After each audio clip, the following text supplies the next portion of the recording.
All right, in trigonometry, instead of using letters of the alphabet we're used to for a lot of our variables, we will instead use a lot of Greek letters, especially for things that are related to angles. So we've got alpha, beta, gamma, theta, phi, and lambda that I've listed here on your page. Those are the main ones that we will see throughout the year. There might be some others show up. We have other Greek letters that we used previously last semester, like sigma.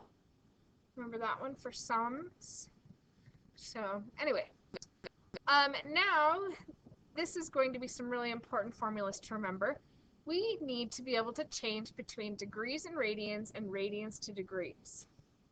We're probably more used to using degrees, so one advantage of being able to change them is if you get something in radians and you don't know what you're working with, you can change it to degrees to help it make more sense to you. Later, as we learn more about the trig, like the actual like sine, cosine, tangent stuff we're doing, it's actually in some ways going to be easier to do things in radians. So then there might be times you want to take degrees and change them to radians. So we just need to be able to go back and forth. So if we're changing something to degrees, or from degrees, we always divide by the thing that we are getting rid of and multiply by the thing we're changing it to. So on our previous page, we talked about that 1 revolution of a circle is 360 degrees, or 2 pi radians, right? So that means that 360 is equal to 2 pi. Well, if we have that ratio, 2 pi over 360, that's reducible.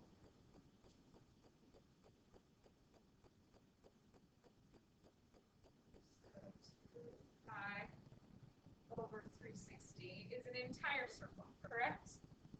So 2 pi radians, 360 degrees. But when you're using that to convert things, you're going to want to reduce them. So it's nice to start out with the most reduced fraction you can already. So instead of using 2 pi over 360, it makes more sense to use pi over 1. Okay, and then if we're going the other direction, we'll do multiply by 180 and divide by pi. You're always dividing by the unit you're trying to get rid of. Now revolutions should also,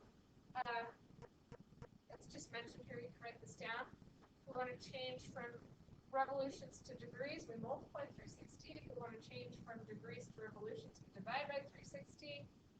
If we want to change between radians and revolutions, we either multiply or divide by 2 pi, depending on which direction we're going. We won't be doing that quite so much, but it's not a bad thing to stop. Okay, I'm actually going to clear out the rest of this page, and we'll just do the math together.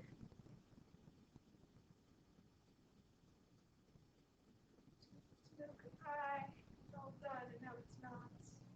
Okay, find the supplementary angle for alpha equals 111 degrees. So now that we've talked about a whole bunch of stuff, let's go back and remember some of those definitions. What are supplementary angles? They add up to 180. So if we want to find an angle that's supplementary to 111 degrees, we would need to take 180 and subtract 111, right? Just calculate it, do it in your head.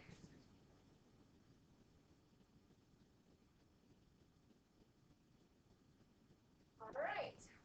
Complementary. What does complementary angle mean? Complementary means they add up to 90 degrees. Oh my gosh, why did they give it the angle in radians? That's annoying. If it was degrees, that would be easy, but it's radians. That's weird. We haven't had a lot of chance to talk about radians yet. Fortunately, you come to me from secondary 3, and you've learned a bit about radians already. Can you remember what 90 degrees is in radians? Well, let's think. If a whole circle is 2 pi, that's 360. Then half of a circle is pi. Half of 2. So that's 180. So 90 would be half of pi. Right? So 90 degrees would be pi halves. Or another thing you could do is you could actually change pi fifths to degrees. Rather, should we do it that way instead? Okay, so let's go ahead and change our pi fifths to degrees. So that means we would multiply what the unit we're trying to change it to. So we multiply by 180, and we divide by the unit we're trying to get rid of. So divide by pi. We don't ever actually need to use 3.14 in this problem because the pi's will just cancel out. And then we have 180 divided by pi. Oh, nice. So 36. So we can do this problem this way. 90 minus 36, which gives 54 degrees. Okay. Now, if we wanted to leave that in radians in the first place, then we would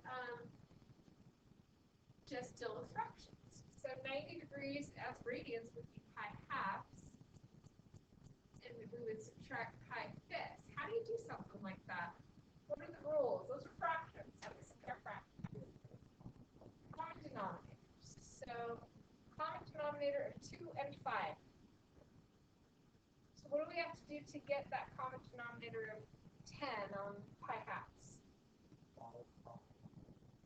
Okay, so 5 pi tenths, right? And then subtract 2 pi tenths. So then that would give us 3 pi tenths. So look, I found the answer two different ways. There's the answer in radians, there's the answer in degrees. If I were to change this answer in degrees to radians by multiplying by pi over 180, I would get this answer. Or if I took this answer in radians and multiplied by 180 over pi to change it to degrees, should it go back to that answer? Yeah. So it just kind of depends on what you're doing with it or what the question asks you to do with it, like what units it wants to be left in. Generally, you should leave something in the units it starts in when it's something like this. So I would generally assume that this is asking me for a radian answer because it starts out as a radian. That doesn't mean that your angle in degrees is wrong. It's just a different way of writing the answer. Okay, let's convert some other problems here. So 30 degrees to revolutions. Remember how to change from degrees to revolutions?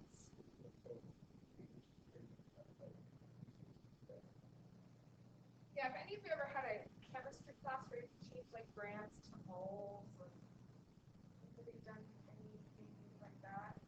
In science, we frequently have to change units, and so we use what's called conversion factors. That's kind of what these formulas are. It's just conversion factors, where one number is on the top of the fraction and one on the bottom, and you can switch which one's on top and which one's on the bottom, depending on what you're trying to convert to or from.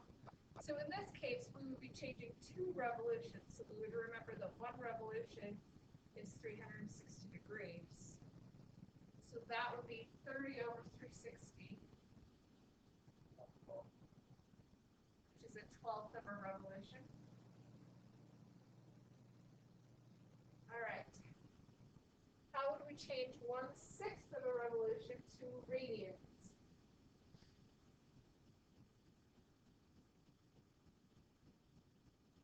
1/6 revolution. Let's see, there's 2 pi radians in 1 revolution.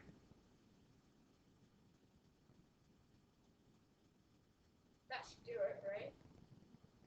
So we're changing it to radians, which means we want the radians on the top. We're getting rid of our revolutions, so we want that on the bottom. So that would give us 2 pi over 6, which is pi radians, which is also called 60 degrees.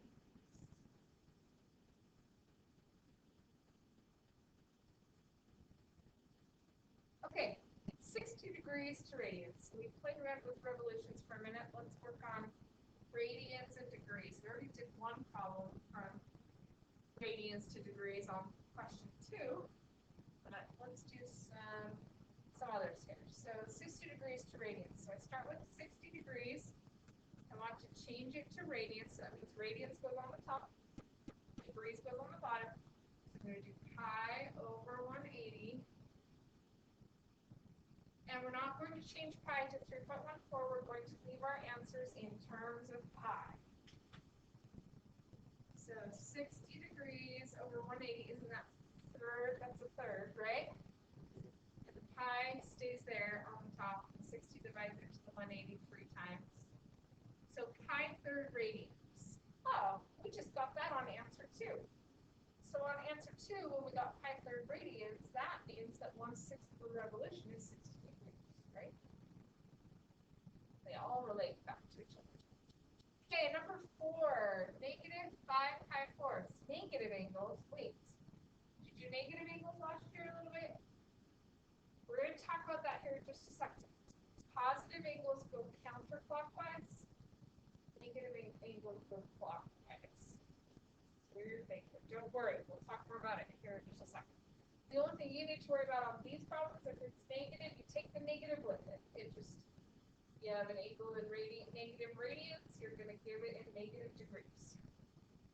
So negative 5 pi fourths, we're going to multiply it by degrees because that's what we're changing it to. Divide by pi to get rid of the radians. Okay, so the pi's are going to cancel out. We need to do the other math. So 5 times 180 divided by 4. Let's see, 4 goes into 180 45 times. So 45 times 5 is 180 plus 45. So 135. Anybody work it through with the calculator? Just to make sure.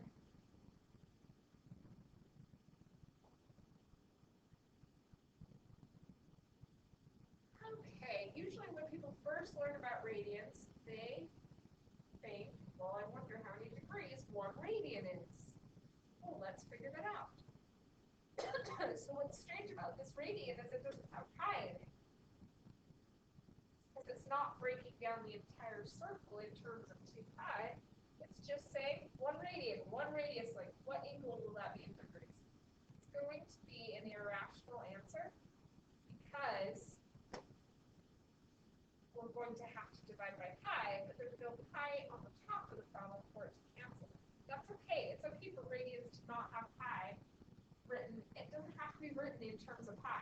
Usually it is, but it isn't always. So don't let that throw you off. Just because it doesn't have a pi in it doesn't mean it can't be radians. I think 135. I think it is? Yeah, you do 45 times 5. See, I knew I was doing it wrong. Why did you guys? Okay, thank you. I don't know where I came up with 135. Okay, so 1 radian. 1 radian, we're changing that to degrees, so we have to multiply by 180 over pi. But this time we're actually going to find a decimal answer. So 180 divided by 3.1415926, however many decimals you want to do. Let's get an approximate answer for 1 radian. We definitely want to use a calculator for that.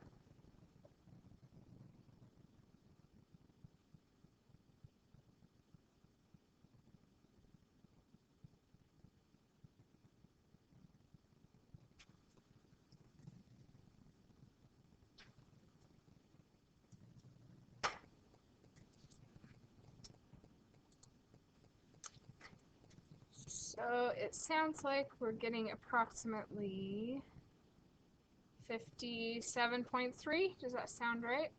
And of course, this is an approximate measurement because the exact measurement would have to be left as 180 over pi. So that's really strange to have an angle in degrees in terms of pi instead of the angle in radians in terms of pi, but that doesn't mean it's impossible. It can happen. Generally, though, we don't leave degrees in terms of pi. Usually we actually would find an approximation rather than doing that. Okay,